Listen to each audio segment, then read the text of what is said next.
بسم اللہ الرحمن الرحیم۔ السلام علیکم ورحمۃ اللہ وبرکاتہ۔ آج ہم آپ کے سامنے اسلامیات کی کلاس میں سورہ ممتحنہ کی آیت نمبر 11، 12 اور 13 کا ترجمہ بیان کریں گے اور اس کی مختصراً وضاحت آپ کے سامنے پیش کریں گے۔ میں آپ کے سامنے آیت نمبر 11 کا ترجمہ بیان کرتی ہوں۔ اور اگر تمہاری عورتوں میں سے کوئی عورت تمہارے ہاتھ سے نکل کر کافروں کے پاس چلی جائے اور اس کا مہر وصول نہ ہوا ہو، پھر تم ان سے جنگ کرو اور ان سے تم کو غنیمت ہاتھ لگے تو جن کی عورتیں چلی گئی ہیں ان کو اس مال میں سے اتنا دے دو جتنا انہوں نے خرچ کیا تھا، اور خدا سے جس پر تم ایمان لائے ہو ڈرتے رہو۔ یہ آیت نمبر 11 کا ترجمہ میں نے آپ کے سامنے بیان کیا ہے۔ آیت نمبر 12 کا ترجمہ: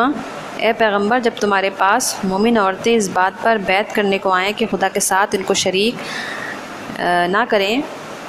نہ کریں گی، نہ چوری کریں گی، نہ بدکاری کریں گی، نہ اپنی اولاد کو قتل کریں گی، اور نہ اپنے ہاتھ پاؤں میں کوئی بہتان باندھ لائیں گی، اور نہ نیک کاموں میں تمہاری نافرمانی کریں گی، تو ان سے بیعت لے لو اور ان کے لیے خدا سے بخشش مانگو، بے شک خدا بخشنے والا مہربان ہے۔ یہ آیت نمبر 12 کا ترجمہ آپ کے سامنے میں نے بیان کیا ہے۔ آیت نمبر 13: مومنوں، ان لوگوں سے جن پر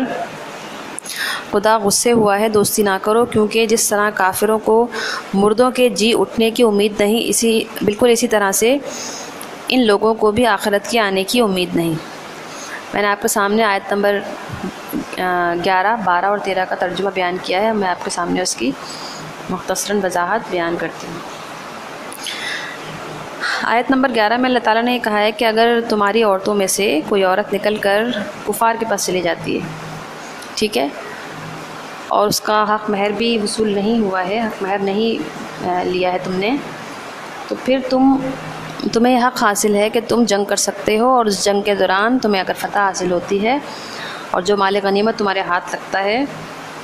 تو اس غنیمت کو جو عورتیں چلی گئی ہیں ان کے اس مال میں سے، یعنی جو مال غنیمت تمہیں ملا ہے اس مال میں سے تمہیں ان عورتوں کو اتنا دے دو کہ جتنا انہوں نے خرچ کیا تھا، یعنی انصاف کے ساتھ مال کو تقسیم کر دو۔ اس طرح سے آیت نمبر 12 میں اللہ تعالیٰ فرما رہے ہیں کہ مومن خواتین کے ساتھ، مومن عورتوں کے ساتھ اللہ تعالیٰ ہمارے نبی صلی اللہ علیہ وسلم سے کہہ رہے ہیں کہ بیعت لینے کا حکم دیا جا رہا ہے، بیعت لینے کا حکم دیا جا رہا ہے۔ وہ یہ باتیں جو اس آیت میں کے ترجمے میں بیان کی گئی ہیں، اب وہ باتیں یہ ہیں کہ وہ اللہ کے ساتھ کسی کو شریک نہیں کریں گی، چوری نہیں کریں گی، یہ عورتیں بدکاری نہیں کریں گی، اپنی اولاد کو قتل نہیں کریں گی، اور کسی دوسرے انسان پر کوئی بہتان نہیں لگائیں گی، اور کسی نیک کام میں آپ صلی اللہ علیہ وسلم کی نافرمانی نہیں کریں گی۔ تو ان سب باتوں پہ آپ صلی اللہ علیہ وسلم سے کہا گیا کہ وہ ان خواتین سے بیعت لیں۔ اس کے بعد آیت نمبر 13 میں اللہ تعالیٰ نے کہا ہے کہ مومنوں،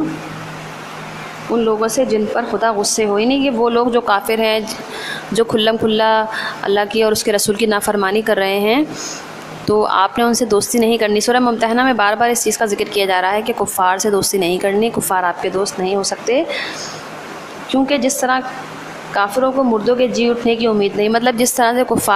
کفار کا یہ عقیدہ ہے کہ وہ یوم آخرت پر یقین نہیں رکھتے اور مرنے کے بعد دوبارہ زندہ ہونے پر یقین نہیں رکھتے، اسی طرح ان لوگوں کو بھی آخرت کے آنے کی امید نہیں۔ مطلب یہ کفار کے بارے میں اللہ تعالیٰ نے کہا ہے کہ جس طرح کافر لوگ جو ہیں وہ آخرت پہ یقین نہیں رکھتے، دوبارہ مرنے کے بعد دوبارہ زندہ ہونے پہ یقین نہیں رکھتے، اس طرح سے ان لوگوں کا آخرت میں آنے کی کوئی امید نہیں، مطلب یہ کہ آخرت میں بھی ان کا کوئی حصہ نہیں ہے۔ بس سورہ ممتحنہ کا اختتام ہوتا ہے ان آیت پر۔ آیت نمبر 11، 12، 13 مختصراً سی وضاحت تھی جو میں نے آپ کے سامنے بیان کی۔ سورہ ممتحنہ